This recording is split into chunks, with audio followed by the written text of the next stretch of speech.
Sud Radio Parlons Vrai chez Bourdin, 10h30, 12h30, Jean-Jacques Bourdin. Il est 12h09, merci d'être avec nous. 12h09, nous allons revenir sur une affaire dont on a beaucoup parlé, dont on ne parle plus. Vous allez comprendre. La famille attend toujours un procès. 5 ans après le double meurtre d'un père et de sa fille. La colère des proches dans l'affaire dite Les Disparus de Mirepoix. Vous vous souvenez, c'était en novembre 2017. Le 30 novembre 2017 dans l'Ariège. Félix Mathieu, rappelez-nous les faits. Oui, ce jour-là, Christophe Orsaz accompagne sa fille de 18 ans, Célia, à la gare de Pamiers. Elle doit se rendre à Toulouse où l'attend son petit ami. Mais sur le chemin, le jardinier paysagiste fait un détour après l'appel d'un client potentiel. C'était en fait un guet-apens, un piège tendu par une infirmière de 55 ans qui aurait mal accepté leur rupture et par son amant avec qui le crime avait été préparé. Christophe Orsaz est battu à coups de barre de fer puis jeté agonisant dans la fosse septique d'une maison abandonnée. Témoin gênant, sa fille Célia est abattue en forêt d'une balle dans la tête. L'infirmière et son amant garagiste avaient repéré les lieux, prévu des armes, acheté des téléphones jetables. Ils finiront par reconnaître les faits 6 mois plus tard. Suite à leur rupture, elle ne cessait de dénigrer Christophe Orsaz. Elle le faisait passer pour un dangereux auprès de son principal employeur qui avait fini par le congédier. Elle s'était même envoyé de fausses lettres de menaces pour convaincre son amant mécanicien de se lancer dans une expédition punitive. Lui se présente comme un simple exécutant manipulé sous emprise.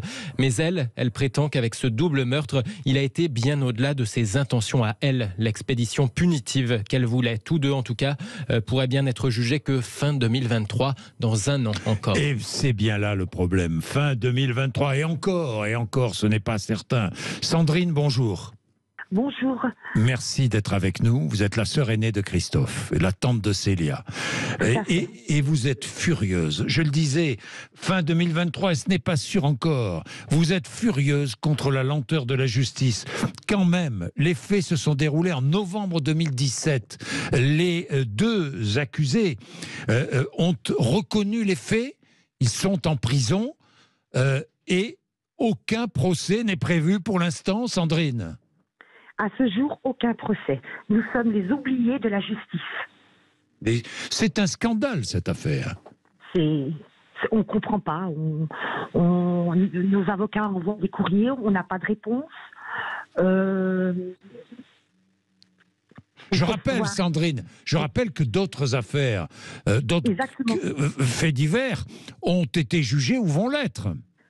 Alors oui, l'année dernière, il y a eu l'affaire Daval, qui a été jugée le novembre 2020, en plein Covid. L'affaire de la petite Maïs, qui a été jugée donc en janvier 2022. Et à ce jour, nous n'avons aucune date de procès, en sachant que l'instruction est bouclée depuis le mois de septembre 2021. Le juge a renvoyé le dossier au parquet de Foix et on attend les jugements des prisonniers assassins. Mais est-ce qu'on vous donne des explications? Non. Aucune explication. Aucune. La seule explication qu'on pourrait avoir, c'est manque de session au parquet de Foix. Oui. La seule explication qu'on a. Ils attendent quoi? Que fait la justice? Ils attendent que ma mère soit plus là? On se fiche de nos séquelles, de notre douleur. Oui. Ce procès est important pour vous, pour la famille. C'est très important. Oui. Est très important et je veux comprendre s'il y a des choses. Je veux me retrouver en face des présumés assassins. Pourquoi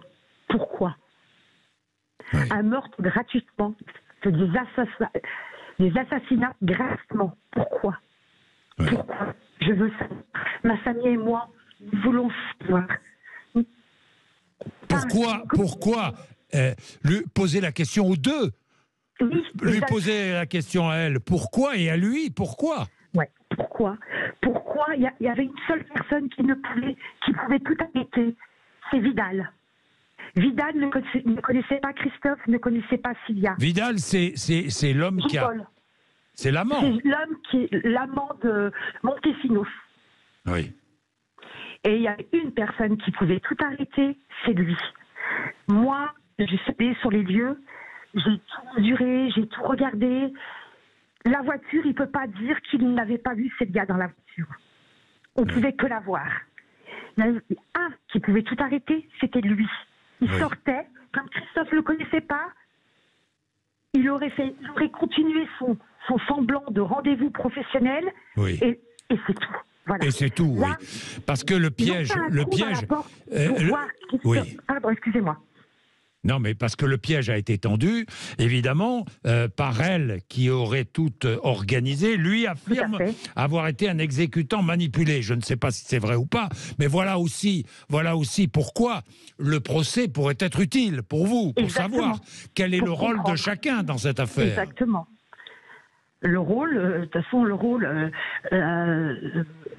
Montesinos, elle l'a commandité, et lui, il a exécuté. Voilà. Elle a commandité, lui, il a exécuté. Ils l'ont fait tous les deux, ils sont coupables tous les deux, évidemment. Mais vous avez envie de savoir exactement ce qui s'est passé dans leur tête et ce qui s'est passé dans leurs actes, évidemment. Enfin, tout à fait. En sachant que ce monsieur est le père de famille de 3 enfants. Ce monsieur est père de 3 enfants en plus. Il était marié. Au moment des faits, était père de famille de 3 enfants, donc une fille de l'âge de Célia. Oui. Donc pour moi, il a tué sa fille. Bah oui, j'imagine. Voilà. Vous avez eu des nouvelles de sa famille à lui? Non. Jamais? Aucun contact? Aucun contact, oui. Oui, puis... non, mais puis tout ça, vous n'en voulez pas, je comprends très bien, mais tout ça, il y a des réponses à obtenir, évidemment, et un procès est là pour ça. Et les procès, c'est un hommage rendu aux victimes aussi. Tout à fait. Et puis, ça fait 5 ans qu'on essaye de vivre. Déjà, pour faire notre deuil, on n'y arrive pas. Et tant qu'on ne saura pas la vérité, plus ou moins on la sait la vérité, mais quand de l'entendre de la bouche des accusés, c'est pas pareil, vous voyez? Ben évidemment, c'est pas tout à fait pareil. Ben évidemment. Je pense qu'on a besoin de ça, que ce soit moi ou ma famille, on a besoin de ça. On a besoin de ce procès. Au moins avoir une date de procès. Sandrine, j'espère que vous avez été entendue, j'espère que les autorités ont entendu, que la justice a entendu et qu'elle agira. Merci Sandrine. Merci Monsieur Bourdin, au revoir. Merci, au revoir. Il est 12h17, vous êtes sur Sud Radio. Merci de nous accompagner le matin. Sud Radio Parlons Vrai chez Bourdin, 10h30, 12h30, Jean-Jacques Bourdin. Bien, vous savez que Noël approche, ça vous savez, oui, évidemment, les fêtes, et je vous demande vos bons plans. Partagez-les avec nous, avec les autres auditeurs de Sud Radio, vos bons plans. Est-ce que vous trouvez moyen de payer moins cher, je sais pas, les cadeaux, la nourriture pour les fêtes, etc., etc. Dites-nous, racontez-nous, comment faites-vous? On a besoin de savoir. Tiens, il y a un bon plan, c'est le covoiturage. Pour se déplacer. Covoiturage qui est en progression. Bon plan de Noël. 100 € offerts pour le covoiturage. C'est une prime qui sera versée. Alors ça vient du gouvernement, cette prime. Mais elle ne sera pas versée pour les fêtes, si j'ai bien compris. Avec nous, Félix Mathieu. Félix. Oui, cette prime sera versée seulement aux nouveaux inscrits sur les plateformes de covoiturage du quotidien, c'est-à-dire les trajets de moins de 80 km. D'abord, 25 € versés dès le premier trajet, puis 75 € supplémentaires si 9 trajets sont réalisés dans les 3 mois suivants.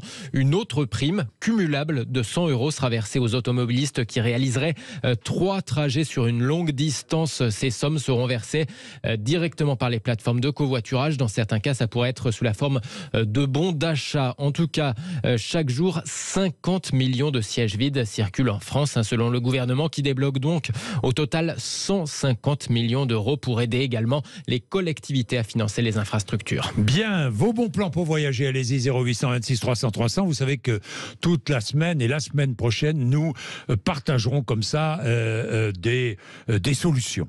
Adrien Taon est avec nous, directeur France de Blablacar. Bonjour Adrien Taon. Bonjour. Merci d'être avec nous. Adrien Taon, le covoiturage va en poupe pour les fêtes. Beaucoup de réservations déjà? Ah oui, bonjour. Donc le covoiturage va bien se développer pendant les fêtes, puisque comme on le sait, tout le monde se déplace et beaucoup de moyens de transport vont déjà être pleins. Donc ça permet de se rendre en famille, se retrouver facilement à des prix très abordables, même en dernière minute. Alors les prix très abordables, justement, Adrien Taon, est-ce que les prix bougent en fonction de la période où l'on réserve ? Non, nous, on recommande un prix aux conductrices et aux conducteurs quand ils proposent leur trajet. Et après, libre à eux de le faire évoluer. Si, par exemple, ils ont une voiture très confortable et qu'ils considèrent que ça vaut bien quelques euros de plus. Mais c'est eux qui décident et c'est globalement stable, quelle que soit la période où on se déplace. Et surtout, quel que soit le moment où vous réservez, le prix ne va pas évoluer comme sur un avion, par exemple. Voilà, ou comme dans un train. Hein. Oui. On en parlait tout à l'heure, évidemment, comme dans un train. Hein. Bien, Adrien Taon, il y a... Le covoiturage se développe ? Oui, complètement. Globalement.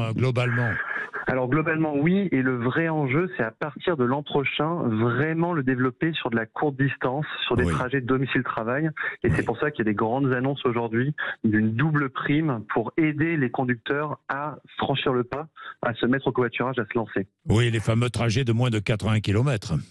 C'est ça. C'est ça, parce que là encore, les Français hésitent. Oui, en fait, c'est très difficile de changer ses habitudes. Et nous, ce qu'on essaie de faire, c'est de dire aux gens, mais essayez. Et en général, après le premier trajet, les gens se disent, mais c'est super simple, ça marche très très bien, j'aurais dû commencer plus tôt. Et c'est pour ça qu'à partir de janvier, il va y avoir une double prime de 100 € pour les gens qui changent leurs habitudes, à la fois sur les trajets de covoiturage ville à ville, longue distance, et sur des trajets du quotidien. Donc c'est vraiment ça l'enjeu, et ça aide à franchir le pas, à s'y mettre. Et une fois qu'on a commencé, c'est très vite plusieurs milliers d'euros d'économies par an. Évidemment, toutes les semaines. Évidemment, mais surtout avec la désorganisation dans beaucoup de transports publics. Adrien Taon, je me mets à la place de quelqu'un qui habite en banlieue, à Paris ou ailleurs, à Marseille ou à Toulouse, et qui a besoin d'aller travailler tous les jours dans le centre ou ailleurs en banlieue.